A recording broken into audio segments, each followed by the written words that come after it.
Welcome to Garima GRS Education. Hello students, क्या चलेगा आज? टेम्परेचर और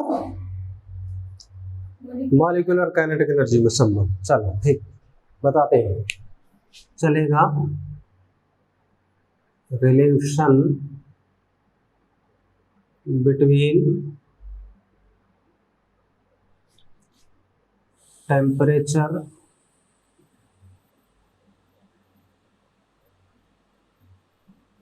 and molecular kinetic energy।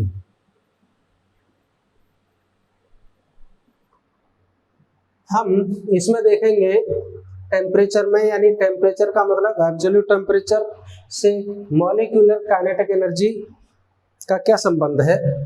तो मान लेंगे कि कोई गैस है,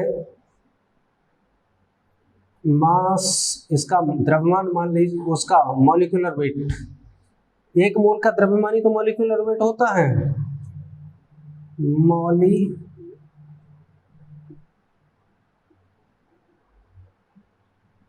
मॉलिक्यूलर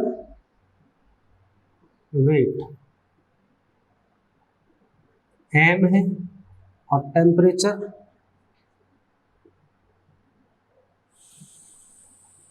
कितना है? T है, ठीक है। और एक मोल का, ठीक है, एक मोल है 1 मोल ऑफ गैस, ये 1 मोल का है, ठीक है। तो इसमें इसकी हम निकालेंगे kinetic energy. Kinetic energy of 1 mole of gas, ठीक है। E इज इक्वल टू हो जाएगी ½ m v² बार, ठीक है। ये क्या है? मान लीजिए कि इसका जो अणुओं की जो चाल है, mean square velocity of molecules कितना है? v² बार। ये हो जाएगी, ये होनी चाहिए, ठीक है। लेकिन हम क्या जानते हैं? We know that v² bar 3RT/m अंडरवुड होता था तो v² होता था, उसका VRMS होता था। v² बार का जो है वैल्यू 3RT/m है, तो इसमें पुट कर दीजिए। We get E is equal to 1/2 m, v² की वैल्यू ये रही 3RT/m, ठीक है।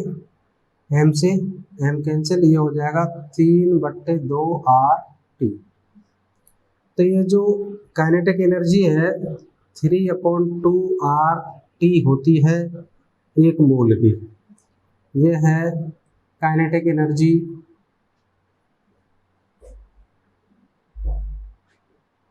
ऑफ 1 मोल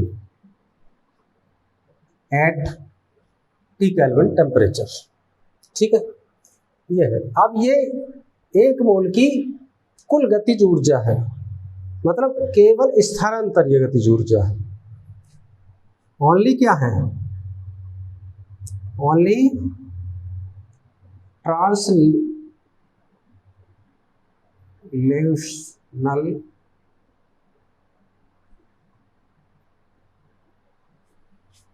काइनेटिक एनर्जी है। ये बात का ध्यान रखना है कि स्थानांतरीय गतिज ऊर्जा है। ये अगर अणु घूर्णन गति करता है, रोटेशन करता है, वाइब्रेशन करता है, तो ये नहीं होगी, फिर इससे डिफरेंट होगी, ठीक है। तो ये था टेम्परेचर और मॉलिक्यूलर इसका काइनेटिक एनर्जी में रिलेशन, मॉलिक्यूलर काइनेटिक एनर्जी में रिलेशन। ठीक है, आगे चलो, अभी एक मोल की आई है, अब एक अणु की लेते हैं। फॉर 1 मोलिक्यूल, तो E इज इक्वल टू हो जाएगा कितना है 3/2 RT, और इसमें n का भाग दे दो, वेयर n इज क्या है एवोगैड्रो नंबर।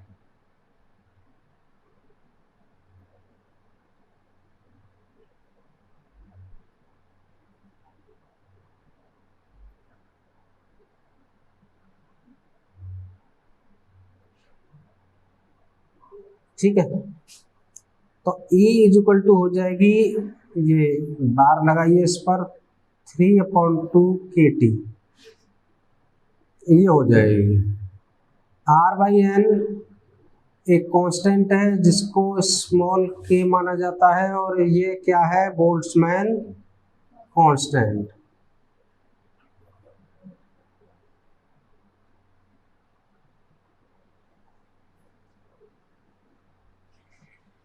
ठीक है, तो ये प्रति अणु औसत गतिज ऊर्जा है, एवरेज काइनेटिक एनर्जी पर मोल मॉलिक्यूल।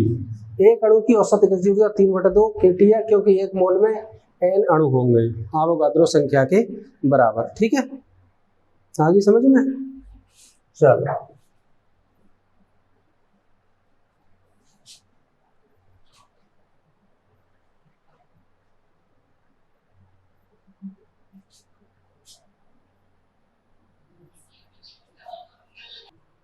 अब क्या है explanation, explanation of gaseous laws.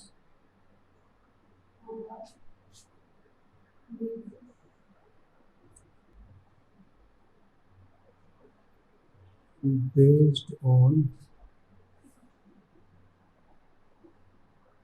kinetic theory। देखिए, ये जो गैसियस लॉज है, जो गैसीय नियम है, ठीक है, जैसे बॉयल्स लॉ, चार्ल्स लॉ और प्रेशर लॉ, तो ये तीनों काइनेटिक थ्योरी से हमको इसको एक्सप्लेन करना है, इन तीनों लॉज को। ठीक है, तो जब एक्सप्लेन करना है तो हम काइनेटिक थ्योरी का फॉर्मूला एक ही है प्रेशर का, तो हम क्या जानते हैं, we know that the pressure is equal to 1/3 mn/v² bar. यही था, इसमें m एक अणु का द्रव्यमान है, n अणुओं की संख्या है, v आयतन है गैस का, ये मीन स्क्वायर वेलोसिटी है अणु की। ठीक है, किसी भी अणु की। ये हमने प्रूव किया था काइनेटिक थ्योरी ऑफ गैसेस में, हम इसको जानते हैं। अब इससे हम पहले बॉयल्स लॉ प्रूव करेंगे। ठीक, v को इधर लाइए, pv is equal to mn/1/3 mn/v²। अब गैस की निश्चित मात्रा है ना, for certain amount of gas mn is equal to constant, वही अणु का द्रव्यमान तो वही रहेगा और अणुओं की संख्या भी वही रहेगी, mn कांस्टेंट है, एंड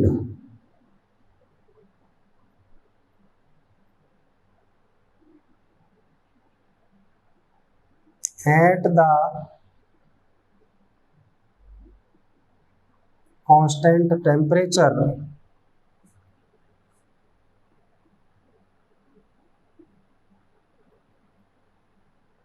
वी स्क्वायर बार भी कांस्टेंट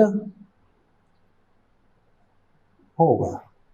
ठीक है, mn तो गैस की एक निश्चित मात्रा के लिए mn कांस्टेंट है, और v स्क्वायर क्या है, ये अणुओं की औसत गतिज ऊर्जा है, औसत वेलोसिटी है, मीन स्क्वायर वेलोसिटी है। तो टेम्परेचर जब कांस्टेंट होगा तो ये भी कांस्टेंट होगा, v square bar is also constant, so we get pv is equal to constant at constant temperature. और यही बॉयल्स का लॉ है, यानी कि V is inversely proportional to P at constant temperature. Boyle's का लॉ यही है, प्रूव हो गया। एक बात, अब दोबारा इसे लेते हैं, P is equal to 1/3 mn/v square bar. तो V इज इक्वल टू हो जाएगा 1/3 mn/p v स्क्वायर बार। ठीक है, अब ये द्रव्यमान है mn, और ये क्या हो जाएगी, ये कांस्टेंट है, ठीक है। तो हम इसको ऐसे लिख सकते हैं, v is equal to 2/3 n/p और ½ m v बार स्क्वायर। ठीक है, 2 का भाग कर लिया, 2 की गुणा कर ली, और वॉल्यूम है ये भी 2/3 इंटू n/p, और ये क्या है, एक अणु की औसत गतिज ऊर्जा है, क्योंकि ये क्या है, एक अणु का द्रव्यमान है। तो कितनी एक अणु की औसत गतिज ऊर्जा, 3/2 kT, यही तो है। तो ये रख गया इसकी जगह पर, और V is equal to 2/3 into n/p into 3/2 kT। अब 3 से 3 कैंसिल और 2 से 2 कैंसिल, और V is equal to NkT/P। Nk क्या है, कांस्टेंट है, तो इस P को भी कांस्टेंट अगर मान लिया जाए at constant pressure, eight the constant pressure, क्या हो जाएगा, V/T। T इधर आ जाएगा, या फिर यहां नहीं लिखो अभी, तो ये V/T is equal to Nk/P।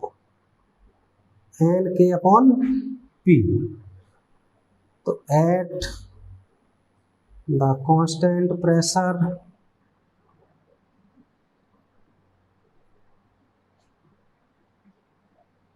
V/T is equal to constant, Nk तो कांस्टेंट ही है, तो ये क्या हो जाएगा, V इज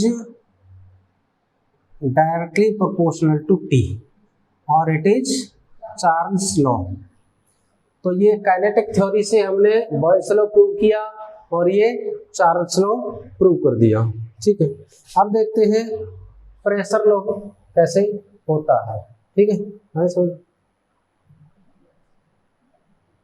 बताओ, कोई परेशानी हो तो, कोई नहीं।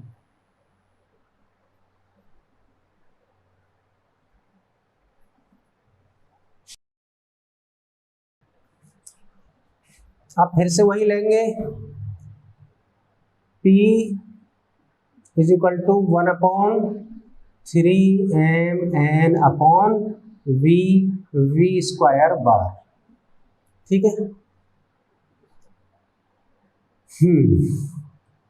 तो इसको लिख सकते हैं P equal to 2/3 N upon V into half m v square bar, और P equal to 2/3 into N upon V, ठीक है। और ये क्या है 3/2 KT। यहाँ लिख दीजिए चूंकि half m v square bar is equal to 3/2 KT। अभी प्रूव किया था ना थोड़ी देर पहले। तो P इज इक्वल टू हो जाएगा 2/3 into N upon V into 3/2 KT। 3 से 3 कैंसिल, 2 से 2 और N KT। तो P is equal to N KT upon V, ठीक है। अब N के तो कांस्टेंट है, V को और कांस्टेंट मानना है। तो at the constant volume P is constant volume हो जाएगा, तो ये क्या हो जाएगा K, मान लीजिए कांस्टेंट KT हो जाएगा ना, where K is equal to constant. ऐसे मान लो, समझ में नहीं आता तो नहीं तो डायरेक्ट भी लिख सकते हैं।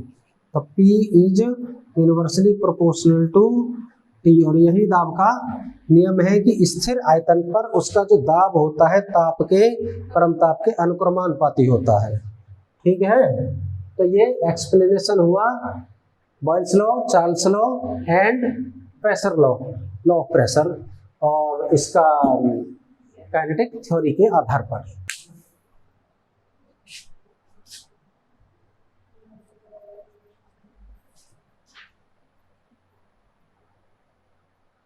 हाँ जी, अब क्या है एवोगैड्रोस हाइपोथेसिस।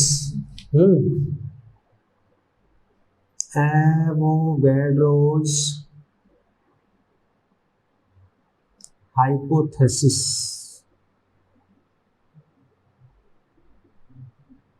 एवोगाद्रो की परिकल्पना, क्या कहा उन्होंने कि समान ताप तथा दाब पर गैसों के समान आयतन में अणुओं की संख्या समान होती है।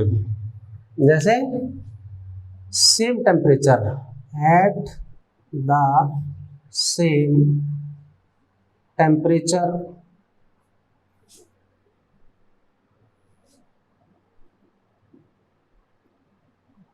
एंड प्रेशर,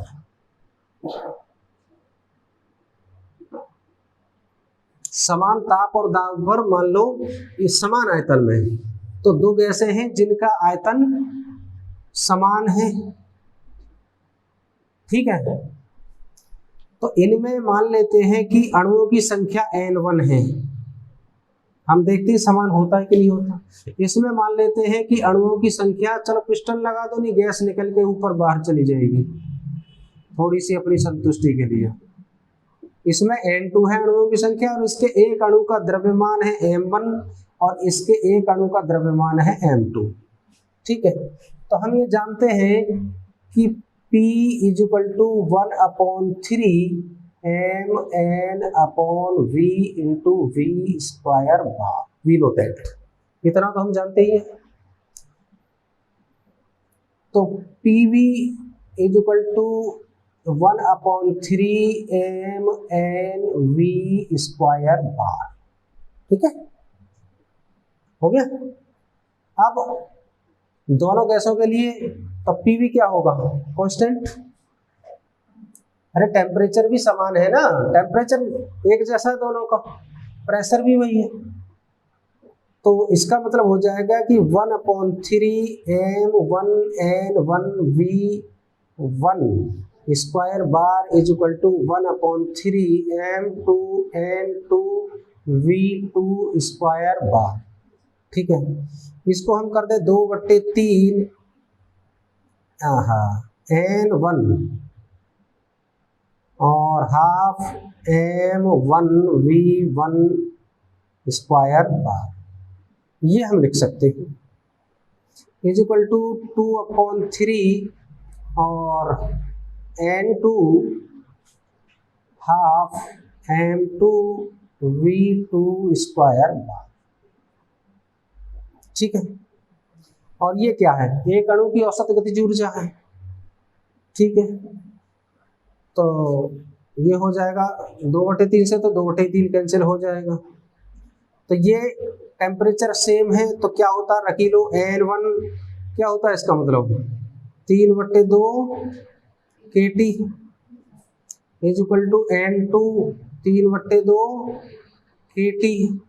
अब ये 3/2 से 3/2 K से K, N1 और गए T से T भी कैंसिल हो जाएगा, बराबर N2। अर्थात बात सही थी कि अणुओं की संख्या समान होती है समान आयतन में अगर टेम्परेचर प्रेशर दोनों का एक जैसा हो। तो ये एवोगाद्रो ने परिकल्पना, उनकी परिकल्पना है।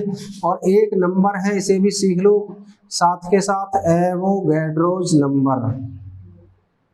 एवोगैड्रोज नंबर क्या है, N is equal to 6.023 into 10⁻23।